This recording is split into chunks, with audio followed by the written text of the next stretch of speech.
Hello friends, মুভির শুরুতে আমরা দুইজন ডিটেকটিভকে দেখি যারা একটি মেয়েকে সাম্প্রতিক গণহত্যার সম্পর্কে জিজ্ঞাসা করছিলেন। এই মেয়েটি সেই গণহত্যা থেকে বেঁচে গিয়েছে, তাই পুরো গল্পটি জানতে হলে আমাদের সেই গণহত্যার সময়ে ফিরে যেতে হবে। গণহত্যাটি একটি আর্কেডে হয়েছিল যেখানে গেম খেলা হতো, আর সেই জায়গায় ম্যানেজার ছিলেন টিম। তার সাথে দুইজন কর্মীও ছিল, একজনের নাম অ্যালেক্স ছিল।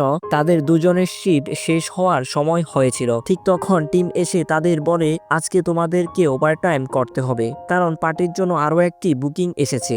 8জন বন্ধু আসবে, পার্টি করবে, খেলবে, মজা করবে এবং চলে যাবে। এই বলে সে থিয়েটার রুমে চলে যায় আর আরামে বসে একটি শর্ট ফিল্ম দেখতে শুরু করে। এটা সেই মুভি ছিল যেখানে মিকি মাউসকে প্রথমবারের জন্য দেখানো হয়েছিল।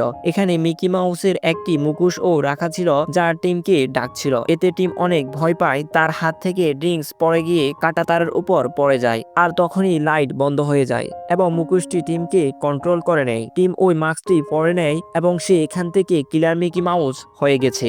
মাস্ক পরার কারণে তার মধ্যে অনেক অলৌকিক শক্তিও আসে, যা ছিল অদৃশ্য হয়ে এক জায়গা থেকে অন্য জায়গায় যাওয়া। এদিকে একজন কর্মী ভাবলেন যে টিম তার বাড়িতে চলে গেছে, তাই সেও চলে গেল। এখন পুরো আর্কেডটি একা অ্যালেক্স সামলাচ্ছিল। সে এনজয় করতে শুরু করে, আর তখন ফোন বাজে, কিন্তু কেউ কথা বলছিল না। আসলে টিম মানে মিকি মাউস তার সাথে খেলছিল। সে বাঁশি বাজার আওয়াজ শুনতে পায়, যার পিছু করে সে মিকি মাউসের কাছে পৌঁছে যায়। সে দেখে মিকি মাউস কড়া দিয়ে দরজা বন্ধ করছিল। অ্যালেক্স সেখান থেকে দৌড়ে চলে আসে, আর তখন তার বন্ধুরা তাকে সারপ্রাইজ দিয়ে অবাক করে দেয়। আসলে এরাই সেই 8জন বন্ধু ছিল যারা অ্যালেক্সের জন্মদিনের পার্টির জন্য বুকিং করেছিল। যদিও অ্যালেক্সের জন্মদিনের এখনো কিছু সপ্তাহ বাকি ছিল, তবুও তারা অ্যালেক্সকে সারপ্রাইজ দেওয়ার জন্য এইসব করেছিল। এবং আর যে পার্টি অ্যারেঞ্জ করেছিল সে হলো মার্কাস, কারণ সে ছোটবেলা থেকে অ্যালেক্সকে পছন্দ করত। এখানে মার্কাসের সাথে তার অন্যান্য বন্ধুরাও ছিল যাদের সাথে অ্যালেক্সের বন্ধুত্ব ছিল। অন্যদিকে মার্কাসের 2 বন্ধু সিনেমা দেখতে যাচ্ছিল এবং যাওয়ার সময় তার বন্ধু বলে যে আমি শীঘ্রই ফিরে আসব।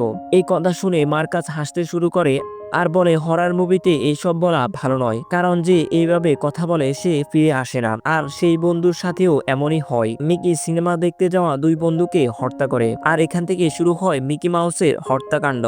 যে ছুরি দিয়ে কেক কাটা হয়েছিল তা অদৃশ্য হয়ে গিয়েছিল, আর বাইরে যাওয়ার দরজাও লক করা ছিল। এই ভয়াবহ অবস্থার মধ্যে এরপর আরেক বন্ধুর হত্যার পালাও চলে আসে। মিকি তাকেও আক্রমণ করে হত্যা করে ফেলে। এরপর হত্যার পালা আসে অ্যালেক্সের ফিমেল বন্ধুর, কিন্তু সে বেঁচে যায় কারণ তার হাতে একটি টর্চ ছিল।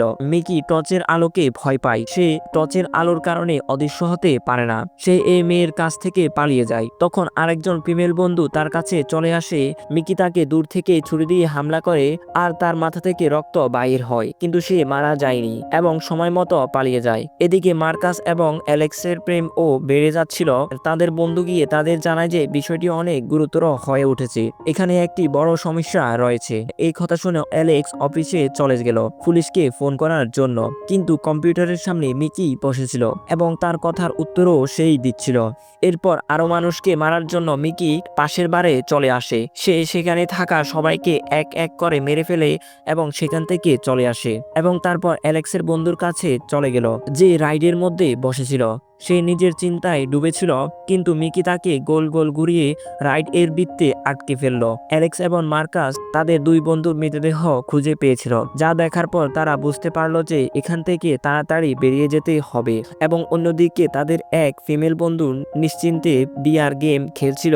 ঠিক তখন মিকি মাউস এসে তাকে অদ্ভুতভাবে জ্বালাতন করতে শুরু করলো। অন্যদিকে তারা 3 জন মেইন গেটের দিকে পৌঁছে গেল, কিন্তু মিকি মাউস প্রথম থেকেই বাইরে দাঁড়িয়েছিল। তারপর তারা পরিকল্পনা করে যে তারা ফায়ার অ্যালার্ম বাজাবে, তাহলে ফায়ার ফাইটার কোনো ফোন না করে বেরিয়ে যাবে এবং তারা সবাই রক্ষা পাবে। কিন্তু তারা পরিকল্পনা করার সাথে সাথে তাদের আলাদা না হওয়ার নিয়ম ভুলে যায়। অ্যালেক্স তাদের থেকে আলাদা হয়ে যায়, সে একা গিয়ে অ্যালার্ম বাজায়, কিন্তু মিকি তার এক বন্ধুকে তার সামনে গলা কেটে হত্যা করে ফেলে।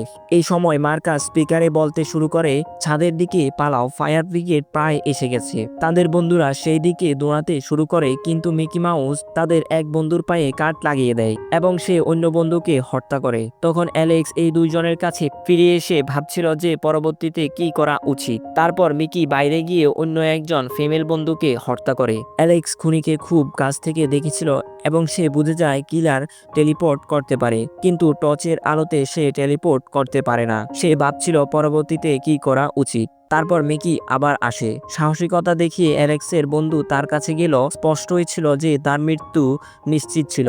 মিকি তাকেও হত্যা করেছিল। শীঘ্রই তখন অ্যালেক্স মিকির উপর টর্চ লাইটের আলো দেয়, কিন্তু এইবার মিকি কিছু আলাদা করার সিদ্ধান্ত নেয়। সে এইবার পালিয়ে না গিয়ে অ্যালেক্সকে হামলা করে টর্চের আলো নিভিয়ে দিয়েছিল এবং অ্যালেক্সের ঘাড় উড়িয়ে দিয়েছিল, এবং সবচেয়ে খারাপ মৃত্যু অ্যালেক্সের সাথেই ঘটেছিল। এবং এখন মিকি বাকি 1-2 বন্ধুকে রেহাই দেবে না এবং তাদেরকেও মৃত্যুর ঘুম পাড়িয়ে দেবে। এবং এই ভয়াবহ এন্ডিং এর সাথে এই মুভিটি এখানেই শেষ হয়ে যায়। তো এখন যদি আপনার এই ভিডিওটি ভালো লেগে থাকে তাহলে ভিডিওতে একটি লাইক এবং চ্যানেলটিকে সাবস্ক্রাইব করুন। Thanks for watching. Good bye.